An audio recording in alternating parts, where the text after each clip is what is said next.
एक मोठी बातमी पाहूया। शिंदे गटाचे मंत्री तानाजी सावंत आणि स्वाभिमानी संघटनेचे अध्यक्ष राजू शेट्टी यांची सोलापुरात गुप्त बैठक झालेली आहे। सोलापूरच्या शासकीय विश्रामगृहामध्ये दोन्ही नेत्यांची तब्बल 1 तास ही गुप्त बैठक झाल्याची बातमी सध्या हाती येते। दोन्ही नेत्यांच्या भेटीमागे राज्यात नव्या राजकीय समीकरणांची नांदी आहे का, असा सवाल आता उपस्थित होतोय। आणि त्याचं कारण म्हणजे राजू शेट्टींनी केलेलं विधान। आणखी बऱ्याच घडामोडी घडणार आहेत। हे विधान आता राजू शेट्टी यांनी केलं होतं आणि या बैठकीनंतर केलेल्या या विधानामुळे सध्या चर्चांना उधाण आलंय।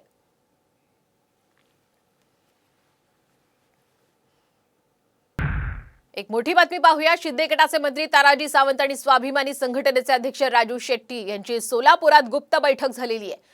सोलापूरच्या शासकीय विश्रामगृहामध्ये दोन्ही नेत्यांची तब्बल 1 तास ही गुप्त बैठक झाल्याची बातमी सध्या हाती येते। दोन्ही नेत्यांच्या भेटीमागे राज्यात नव्या राजकीय समीकरणांची नांदी आहे का, असा सवाल आता उपस्थित होतोय। आणि त्याचं कारण म्हणजे राजू शेट्टींनी केलेलं विधान। आणखी बऱ्याच घडामोडी घडणार आहेत। हे विधान आता राजू शेट्टी यांनी केलं होतं आणि या बैठकीनंतर केलेल्या या विधानामुळे सध्या चर्चांना उधाण आलंय।